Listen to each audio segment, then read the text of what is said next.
નમસ્કાર. જો કોઈનું સપનું દેશની સેવા કરવાનું અને ખરેખર કંઈક મોટું પરિવર્તન લાવવાનું હોય તો આ માહિતી ખાસ એમના માટે છે. કારણ કે યુનિયન પબ્લિક સર્વિસ કમિશન એટલે કે યુપીએસસી એક એવી તક લઈને આવ્યું છે જે ખરેખર કરિયરને એક નવી જ દિશા આપી શકે છે. તો ચાલો આજે આપણે એના વિશે જ વિગતે વાત કરીએ. તો આ તક કઈ છે? આ છે ભારતની સૌથી પ્રતિષ્ઠિત પરીક્ષાઓમાંની એક union public service commission civil services પરીક્ષા 2026. સામાન્ય રીતે આપણે જેને યુપીએસસીની પરીક્ષા કહીએ છીએ. આ એ જ પરીક્ષા છે જે પાસ કર્યા પછી આઈએએસ, આઈપીએસ જેવી દેશની સર્વોચ્ચ સરકારી સેવાઓમાં જોડાવાનો રસ્તો ખુલે છે. તો સવાલ એ થાય કે આ તક કેટલી મોટી છે? તો જુઓ, આ વખતે કુલ 933 જગ્યાઓ પર ભરતી થવાની છે. હા, 933. આ ખરેખર એક બહુ મોટો આંકડો છે અને એનો સીધો મતલબ એ છે કે હજારો ઉમેદવારો માટે દેશ સેવાનો દરવાજો ખુલી શકે છે. હવે આટલી મોટી ભરતી વિશે સાંભળીને મનમાં સૌથી પહેલો સવાલ શું આવે? એ જ કે શું હું આના માટે લાયક છું? બરાબર ને? તો ચલો સૌથી પહેલાં એ જ જાણી લઈએ કે આ પરીક્ષા માટેની મુખ્ય લાયકાત શું છે. શૈક્ષણિક લાયકાતની વાત કરીએ તો નિયમ એકદમ સીધો અને સરળ છે. તમારી પાસે કોઈપણ માન્ય યુનિવર્સિટીમાંથી સ્નાતકની ડિગ્રી એટલે કે બેચલર ડિગ્રી હોવી જોઈએ.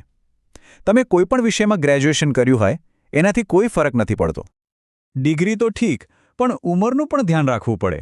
તો આ પરીક્ષા માટે અરજી કરવા માટે ઉમેદવારની ઉંમર ઓછામાં ઓછી 21 વર્ષ હોવી જોઈએ અને વધુમાં વધુ 32 વર્ષ.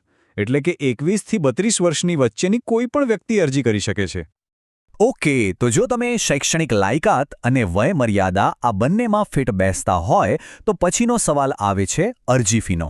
ચાલો ફટાફટ એ પણ જોઈ લઈએ કે ફોર્મ ભરવાનો ખર્ચ કેટલો છે. અહીં એક સારી વાત એ છે કે અરજી ફી ખરેખર ખૂબ જ ઓછી રાખવામાં આવી છે. જનરલ, ઓબીસી અને ઈડબ્લ્યુએસ કેટેગરીના ઉમેદવારોએ માત્ર ₹100 ફી ભરવાની છે. અને એનાથી પણ સારી વાત એ છે કે એસસી અને એસટી કેટેગરીના ઉમેદવારો માટે કોઈ જ ફી નથી, એટલે કે એમણે ફીમાંથી સંપૂર્ણપણે મુક્તિ આપવામાં આવી છે. સારું, લાયકાતની વાત થઈ ગઈ, ફીની પણ વાત થઈ ગઈ, પણ આ બધામાં સૌથી અગત્યની વસ્તુ કઈ છે? એ છે સમયમર્યાદા. હવે જે તારીખ સ્ક્રીન પર આવવાની છે એને ક્યાંક બરાબર નોંધી લેજો, કારણ કે એ ચૂકાય એમ નથી. તારીખ છે 24 ફેબ્રુઆરી 2026. બરાબર યાદ રાખી લેજો. આ ઓનલાઈન અરજી કરવાની છેલ્લી તારીખ છે. આ તારીખ પછી કોઈપણ સંજોગોમાં ફોર્મ નહીં ભરી શકાય, એટલે આ ડેડલાઇન ચૂકતા નહીં.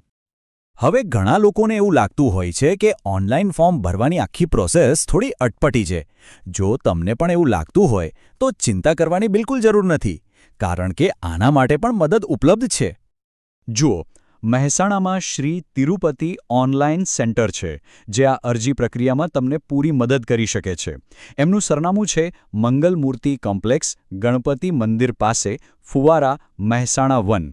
તમે એમના મોબાઈલ નંબર 8001913005 પર સીધો સંપર્ક કરી શકો છો. આ જ નંબર પર તમને વોટ્સએપ અપડેટ્સ પણ મળી જશે. અને હા, વધુ માહિતી અને માર્ગદર્શન માટે એમની યુટ્યુબ ચેનલ પણ છે, શ્રી તિરુપતિ ઓનલાઈન સેન્ટર નામે.